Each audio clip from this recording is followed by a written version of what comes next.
seorang tersangka atau seorang terdakwa mempunyai hak-hak yang dilindungi oleh undang-undang, yaitu terdapat dalam ketentuan bab 6 pasal 50 sampai dengan pasal 68 Kitab Undang-Undang Hukum Acara Pidana. Apa saja hak-hak terkait dengan hak tersangka dan terdakwa yang dilindungi oleh undang-undang tersebut? Mari kita simak ulasannya.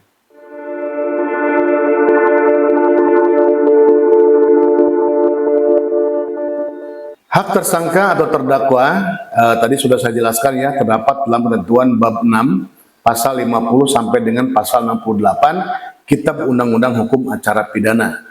Yang pertama yaitu pasal 50 pada ayat 1 disebutkan tersangka berhak segera mendapatkan pemeriksaan oleh penyidik dan selanjutnya dapat diajukan kepada penuntut umum. Ayat 2, tersangka berhak perkaranya segera dimajukan ke pengadilan oleh penuntut umum.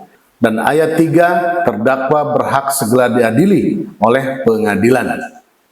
Berikutnya, pasal 51 menjelaskan bahwa untuk mempersiapkan pembelaan, huruf A, tersangka berhak untuk diberitahukan dengan jelas dalam bahasa yang dimengerti olehnya tentang apa yang disangkakan kepadanya pada saat pemeriksaan dimulai.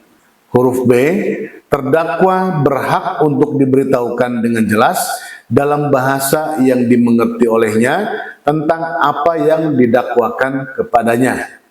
Lanjut, dalam ketentuan pasal 52 dijelaskan, dalam pemeriksaan pada tingkat penyidikan dan pengadilan, tersangka atau terdakwa berhak memberikan keterangan secara bebas kepada penyidik atau hakim. Pasal 53 ayat 1, dalam pemeriksaan pada tingkat penyidikan di pengadilan, tersangka atau terdakwa berhak untuk setiap saat mendapat bantuan juru bahasa. Pada ayat 2, dalam hal tersangka atau terdakwa bisu dan atau tuli diberlakukan ketentuan sebagaimana ketentuan pasal 178 KUHP.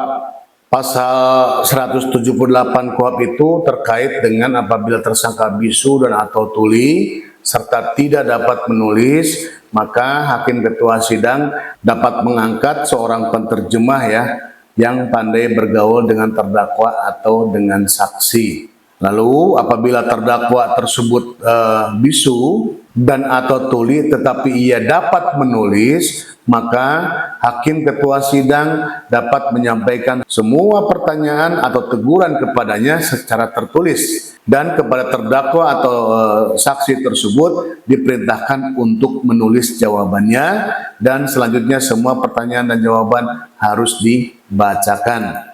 Itu terkait dengan ketentuan pasal 178 KUHP ya, apabila tersangka atau terdakwa atau saksi dalam persidangan dia bisu atau tuli ya, baik bisa menulis ataupun tidak bisa menulis. Selanjutnya hak tersangka atau terdakwa yaitu ada dalam pasal 54 KUHP yang menyebutkan bahwa guna kepentingan pembelaan, tersangka atau terdakwa berhak untuk mendapat bantuan hukum dari seorang atau lebih penasihat hukum selama dalam waktu dan pada setiap tingkat pemeriksaan menurut tata cara yang ditentukan di dalam Kitab Undang-Undang Hukum Acara Pidana.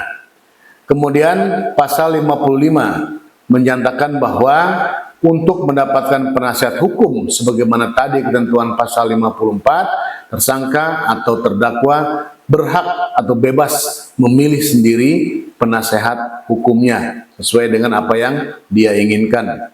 Selanjutnya pada pasal 56 pada ayat 1 menyatakan bahwa dalam hal tersangka atau terdakwa disangka atau didakwa melakukan tindak pidana yang diancam dengan pidana mati atau ancaman pidana 15 tahun atau lebih, atau bagi mereka yang tidak mampu yang diancam dengan pidana 5 tahun atau lebih yang tidak mempunyai penasehat hukum sendiri, maka pejabat yang bersangkutan pada semua tingkat pemeriksaan dalam proses peradilan wajib menunjuk penasihat hukum bagi mereka.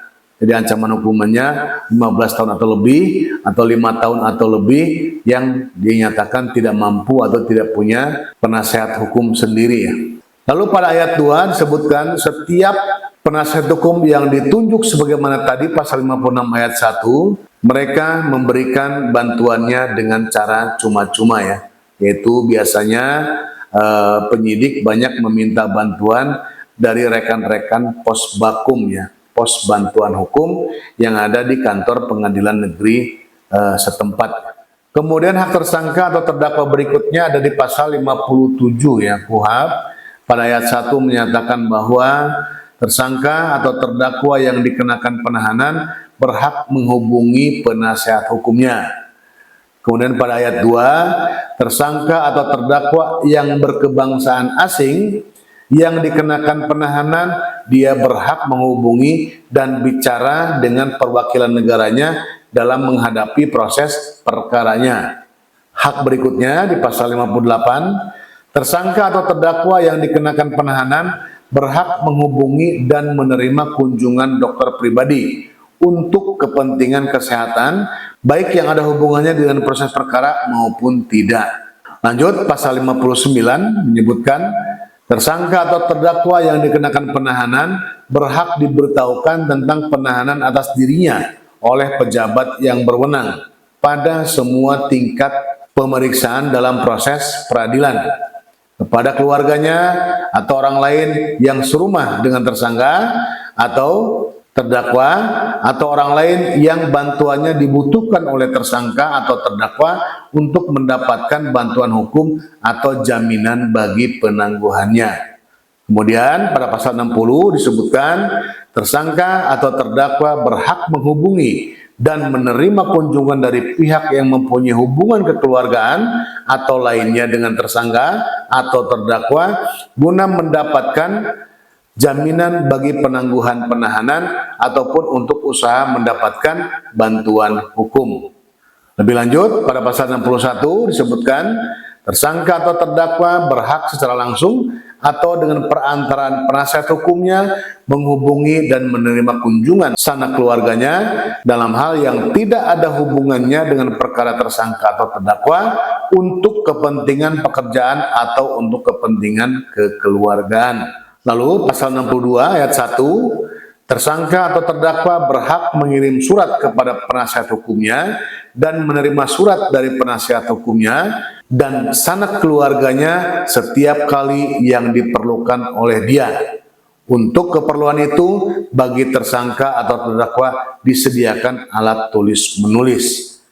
Lalu pada ayat 2 disebutkan surat menyurat antara tersangka dan terdakwa dengan penasihat hukumnya atau sanak keluarganya tidak diperiksa oleh penyidik, penuntut umum, hakim atau pejabat rumah tahanan negara kecuali jika terdapat cukup alasan untuk diduga bahwa surat menyurat tersebut disalahgunakan. Pada ayat 3, dalam hal surat untuk tersangka atau terdakwa itu ditilik atau diperiksa oleh penyidik, penuntut umum, hakim atau pejabat rumah tahanan negara, hal itu diberitahukan kepada tersangka atau terdakwa dan surat tersebut dikirim kembali kepada pengirimnya setelah dibubuhi cap yang berbunyi telah ditilik atau telah diperiksa ya. Lalu pada pasal 63 disebutkan tersangka atau terdakwa berhak menghubungi dan menerima kunjungan dari rohaniawan. Pasal 64, terdakwa berhak untuk dihadiri di sidang pengadilan yang terbuka untuk umum. Pasal 65, tersangka atau terdakwa berhak untuk mengusahakan dan mengajukan saksi dan atau seseorang yang memiliki keahlian khusus guna memberikan keterangan yang menguntungkan bagi dirinya. Ini biasa disebut dengan saksi adecat. Lalu pasal 66, tersangka atau terdakwa tidak dibebani pembuktian. Pasal 67, terdakwa atau penuntut umum berhak untuk minta banding terhadap putusan pengadilan tingkat pertama kecuali terhadap putusan bebas lepas dari segala tuntutan hukum yang menyangkut masalah kurang tepatnya penerapan hukum dan putusan pengadilan dalam acara cepat. Hak tersangka yang terakhir, itu pada pasal 68 KUHP disebutkan bahwa tersangka atau terdakwa berhak menuntut ganti kerugian dan rehabilitasi sebagaimana dalam ketentuan pasal 95 KUHP dan selanjutnya. Demikian terdapat beberapa hak tersangka atau terdakwa dalam menjalani proses pidana. Demikian, terima kasih.